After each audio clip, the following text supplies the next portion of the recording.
Hey, YouTubers, Tasman here, bringing you another episode of Fantasy Grounds Unity from the ground up. And we have now basically covered a thorough explanation of all this over here and a quick brief one because we're going to go more into these as we go of the buttons over here. And this actually shows all the different buttons that are available to us. In this episode, we're going to come over here. Let me just make sure we have the modules. I'm only going to do a basic character, nothing super special from Unearth Arcana or, from Mordkin's, that one doesn't have any, but, Sword Coast Adventures or Xanthar's Guide to Everything, Volo's Guide to Monsters. I can't remember which one actually has like Tabaxi and stuff like that. So anyway, we are going to go into create PC mode. In fact, let's just do all. Might as well. Let's just do all.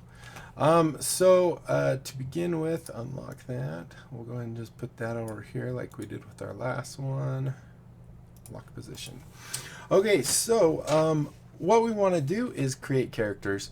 And to create a character, the first thing you need to do is come into the character screen. Generally, when you launch Fantasy Grounds, it will have one window up that says, choose your settings, do some of the options for your settings, and then behind it will actually be this screen right here. It may or may not have little characters populating in there. If it doesn't, then you can just click the little plus and create a new one. If you have a character, you might even be able to import it. But what I was thinking we will do is we'll create 3 characters because I think it'll give us kind of a broad range of what we can actually do. We're going to create, I'm thinking probably just a fighter. We're going to create maybe a rogue for DPS, for damage. And then we'll create a cleric for a healer. And then with these 3, we will actually have them go and play Harridan Hillsfire. However, I'll be playing all 3 of them, plus the DM. So I won't be very surprised by things. So let's go ahead and start. We click on Add Item, and you'll see the first thing that pops up now is this box right here, which is your character sheet. You'll notice there's a main tab, a skills tab, abilities tab, inventory tab, your notes tab, your log tab, and your actions tab. All these things you'll actually use quite a bit. The notes, not quite so much, and the log, unless you're actually, a big time Adventure League person, you might not use that too much either, because this is for keeping track of your faction and the adventures you have in your faction and what's your DCI number and all that fun stuff, which is, I don't know what DCI stands for. Something Dungeons and Dragons character identify. I don't know. I'm just making it up. So anyway, this is our character. Now you'll notice, now that we've actually created a character, and believe it or not, this is considered a character. Can't do much, but if we go on to the DM screen, you'll actually see there is a character here now. And if I double click on that character, I can pull up your character sheet. Now, as the GM, I can actually modify things here, or I can verify things and make sure that everything is correct. So let's go ahead over to our other screen again, and this will be our rogue. And let's start off in this corner with the portrait. So we're going to click on portrait, and I don't think I have very many portraits. So here's the Fantasy Grounds. Those are kind of ugly. Let's go back. Let's see what's in Smiteworks. Oh, Smiteworks has some nice ones. All right, so this will be, what did I say? This is this our fighter? That's a cool one. An angelic paladin.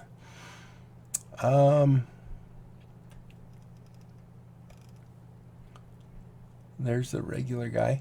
I gotta sneeze. Whew. I muted it just in time. Let's see. So that's a elf. Well, there's a rogue for us, And are you a fighter? There's a fighter. We could do a Dwarven fighter and keep with the Dwarven male fighter. He looks kind of cool. I think what we'll do is we'll use her kind of our angelic paladin. It says a male, but we're going to pretend it's a female. We'll do that for the rogue, or we could do that for our cleric. What's this guy? A barbarian. Let's just choose this guy for our fighter. So if we double click that, you'll actually see it assigns your portrait and the token. The token is what will actually be in the combat tracker, on the maps, in the party sheet, so on and so forth. Let's give him a name, since this will be a guy. Let's, what should we call him? I don't know what to call him. Let's call him Dutheon, which is my Dwarven paladin from the game I was playing with Pack Tactics people. So D-U-T-H-I-O-N. I don't even know how I spelt it. So you'll notice here it's automatically changing it. And you'll also notice here that it also changed it. You'll also see that it's saying that I'm sleeping. And that's because I haven't done any actions or anything to actually trigger, it to think I'm awake. As a player, you can actually click on these. You can toggle AFK to say I'm away from my keyboard so that the DM will know, oh, we're not quite ready. You also can release that token. So if we go into the character, well, not with that one, because we actually have that character now. But if we go into here, we can actually see Dutheon is owned by Tasman. This means when other people load up the game, they will not see Dutheon as one that they can actually select. They can create their own, or they can do one that's not owned already. So if I decided someone else can be Dutheon, I can actually click on this and say release. You'll notice it goes away. You'll see that I can see him because it says it's server owned. And if we go into here and close this so it refreshes, you'll see, well, there it still says Tasman. I'm not sure why. Maybe it has to be a reload or something like that. We're not going to worry about that though. So, because we want that character anyway. So there's Dutheon. That's our first character. You'll notice that this character has his own dice color. So if we wanted purple for this guy, then we could go 1, 2, 3, 4, 5. Let's go darker. I like that dark one. So now that color of purple, you'll notice right here is a tiny little purple, which signifies it's him. You can see it right here. With the other guys, we'll change their color so that it's more obvious. So now I don't think, well, that still does do that. It's going to be interesting when we get other colors to see what it actually does, because I'm kind of curious about that. So let's go ahead and go back over here. So the first thing we want to do, now just a heads up, they've been teasing that there will be a character wizard, which is really cool, but I can't showcase that because it's not here yet. That will make some of these things that I'm going to show you a little easier. So first thing I want to do maybe is go in here and do our little thing saying die. I'm going to say 4d6. Was it re-roll ones and drop the lowest, or drop the lowest one.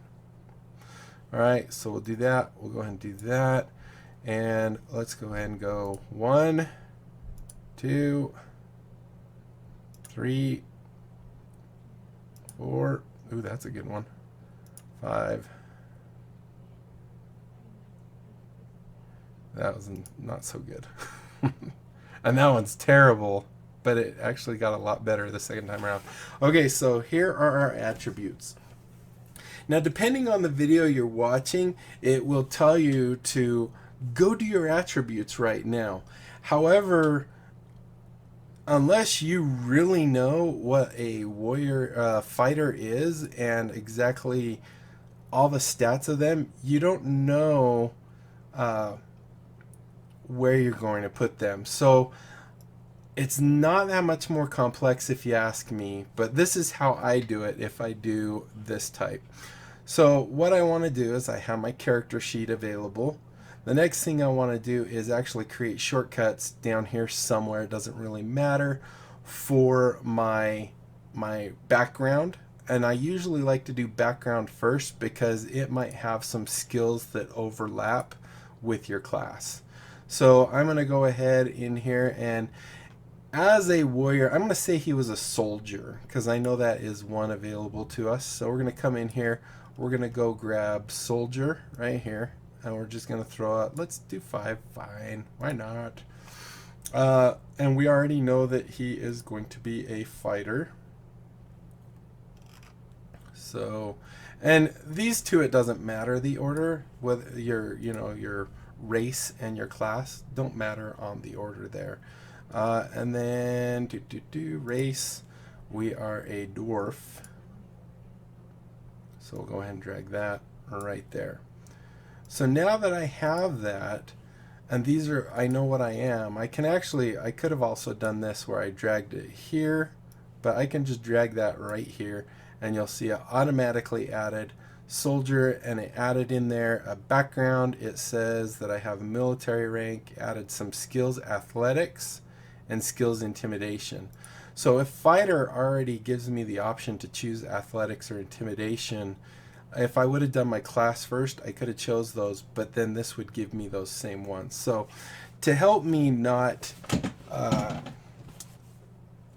overlap, because that's kind of redundant if I chose those, I like to do the background first. So let's go ahead and there's our background.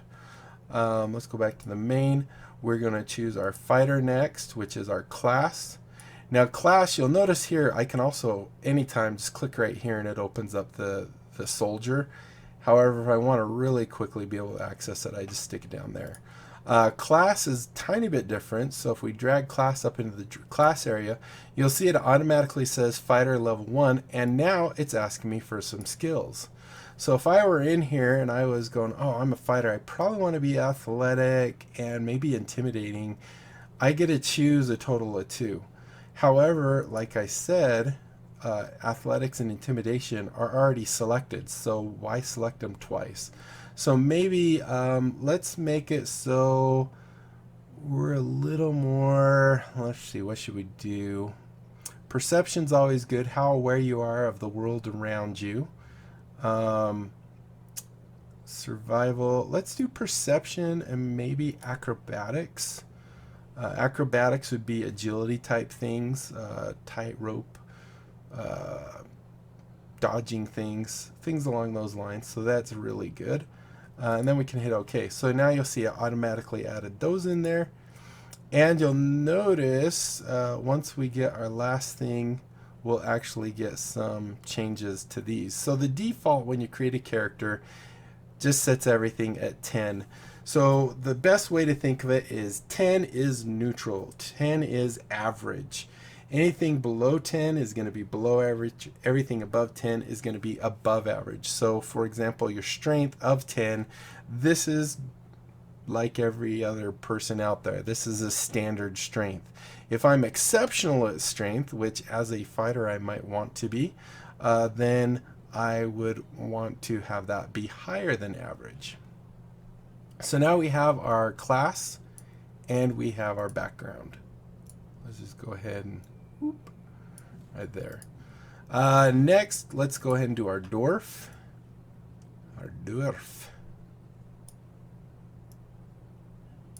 And we'll go ahead and drag dwarf race into race. However, let's do something, because I believe with races you have sub races. And we might want to be like a mountain dwarf or something. So if we come down, actually it might not be dwarf names. Subrace, that's what I wanted. So we could choose a hill dwarf or a mountain dwarf. As each of these, they give you different bonuses. So for example, the ability score increase for a mountain dwarf is strength, which would be really good for a fighter, where a hill dwarf gets wisdom. So I'm thinking a mountain dwarf is probably the way you want to go. So instead of grabbing the dwarf, I'm actually going to grab the mountain dwarf so that it knows to actually add that. So because I'm a mountain dwarf, I get the +2 to strength. But because I'm a dwarf in general, you'll also see here that I get a constitution bonus of 2 to constitution. So really quick, let's just go down these. Strength is your brute strength, how strong you are, how hard you can push, how hard you can hit, how hard you can pull, I guess. Dexterity is things like acrobatics, dodging, agility, things along those natures. Constitution is your health. This is used, how long can I hold my breath? How strong am I against a poison or something along those lines? That would all be constitution. Intelligence is intelligence, kind of book smarts, how smart I am about knowledgeable things. Wisdom would be more your knowledge or your perception, how you see the world, do I notice things that might seem out of the ordinary? And then charisma is how others see me. This would be things like, am I very persuasive? Am I a good liar? Am I a bad liar? So on and so forth. So anytime you get these attributes, you'll see that they go up. So a 10 and 11 will give you a bonus of 0. A 12 and a 13 will give you 1. A 14 and a 15 will give you 2, and so on and so forth. So now if we come up here, this is where if I just put 10 in here, it would leave it 10. However, I have to think that there's a +2 here. So if I just pretend all these ones are gone and it's a 0, 1, 2, 0, 0, 0, I add those to whatever value I'm doing here. So for example, with my strength, this is my key thing. So I have a 17, 18, 19. So I can click in this box and type 19. And now you'll see I have a +4 there. 20 is generally the highest you can go. And now we've burnt that 17. The second thing I want to do, maybe I want to stick the 16. The other thing that Dex works for is it's your armor class, how hard you are to hit. So if I put that 16 in here, I think that will be good. We'll go ahead and throw the 16 in there. And now you'll see that's a +3. And you'll see our AC went from 10 to 13 because it got the +3 in there. Also, you'll see our initiative went to +3, and the speed was actually from our race. All right, so then we've used the 17 and the 16. So we'll put the 15 into our constitution, our health, how many hits we can take, and things like, the other things. So if we put the 15 there, that's 16, 17. So we do 17 there. Then we have a 10, a 13, and a 12. My fighter is not going to be very smart, so we'll leave the 10 there. And let's put the 13 maybe in wisdom and the 12 in charisma. So now we've divvied it all out. You can see we have a 4, a 3, a 3, a 0 because it's a 10, a 1, and a 1. So now we kind of have a dwarf that is kind of rounded out. He has some flaws. He has some, a dump stat of intelligence. He's not the smartest, it's not the sharpest tool in the shed, but he's decent. So one thing I pointed out earlier, you can actually click on these little eyes to get those things, but you'll notice with fighter there's not an eye, there's actually a magnifying glass. This is because you can actually multi-class. You can actually have more than one class. So what you do is if you click on that, now you'll see here is where that little eye is. You'll see that we're a fighter, a level 1. We are not really a caster at all. This would be what you use for casting. This is your hit die. That is a D10. And then it keeps track of your used. Now if I wanted to level up to level 2, and I'm going to kind of do this but not do this because I don't actually want to level to 2, I would simply drag this out, drag it back in, and drop it, and it would automatically increment to level 2, and then it would go through and find anything in here that is bonuses for level 2 and apply those. If instead at level 2 I decided I want to multi-class to say a barbarian, then I would just drag barbarian into this box here, and then I would be a level 2 character, which would be this right here. However, I'm a level 1 fighter and a level 1 barbarian. So you can only level one of them up at a time. The other thing we can add in here is level 2 is when we hit 300 XP. So now we can close that out.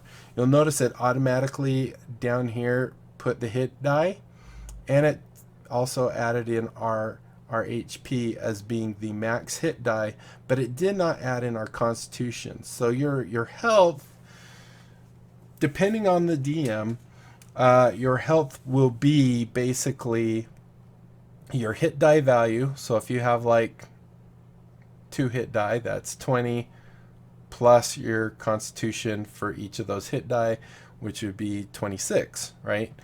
However, some DMs, usually the very first, you get max. So here we would say this is actually going to be 13. So we have 13 health. But when we hit our next level, generally what you would do is you would roll this, and ooh, nice, we got a 10. So we'd actually get another 10 plus that 3, so we'd actually go up to 26. But let's say I rolled not so good, like an 8. 8 plus 3 is 11, so we'd actually only go up to 24. Is that right? 11 and 13. Yeah, 24. So hopefully that makes a little bit of sense. Like I said, this will all make sense as we play an adventure.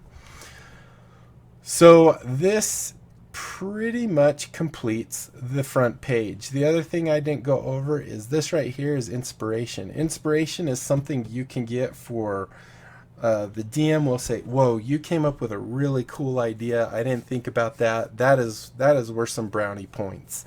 Or you role played that really well. You know, I really liked how you role played that. So you can get an inspiration. The way inspiration is shown is you get a star on your little thing. You can use inspiration to re-roll usually you can re-roll a check. You can use it as a re-roll, use it as advantage, which is kind of like re-roll, but depending on the DM, they might have different rules. But the standard one, I believe, just says you get to re-roll one of your 20 sides, like a skill check or a save or an attack or something like that. But that would be something you ask your DM. Now you'll notice here we also have set as active PC. If I'm playing multiple characters as a single player, then I want to make sure that I click on this so it's the active PC. Right now I don't think it's going to do anything, but what it'll do is underneath here it will actually have a little tab saying who I am currently, and then I can actually click on the little things if I want to talk. Right now if I talk, I'm going to be Dutheon. Hello. So there you go, see, hello Dutheon. But when we get other characters it'll be different. Oh, I didn't want to close that. Alright, so let's just go over the things on this sheet right here. As you can see, as a dwarf, I get dark vision, and my passive perception becomes a 13. This is calculated by saying that you have your, it's 10 plus your basic perception, I think, right? Perception, which is plus 3, yeah. If we did it off of just, wisdom, it would be a +1, it'd be 11, but we are proficient in perception, so it actually is +13. Our AC is also calculated using our dexterity. That's why we got 13. If we click on this, we can actually get more of a rundown. So our armor base, this is general armor with really not wearing anything, is 10. And then we have our modifier in there, which is 3, giving us the 13. Then you can also see speed. You might lose speed with armor, so you'd have a negative, or you might have a bonus. Also with initiative, you might have maybe a ring or something that gives you a +2 to initiative. So let's pretend we had that. We could say a +2 to initiative, and you'll see it instantly jumps to 5. One thing I'd like to point out, you can set, different checks like our initiative. We can actually put that down here, and it won't say D20, it'll actually say INIT. However, you'll notice here when we roll that we just got a 7 plus our 3. Well, as we level up, we might gain more initiative. Let's just give us that +2 or whatever. So now it's +5. If I click on this, it does not automatically know about this. So the thing you want to know or remember is, if you level up and you have something like that, drag it on a second time on top of it and it will update. And let's take that back because he does not have that. So go to 0. Oops. Okay, next we have if there's any special moves or special defenses, they will be listed here.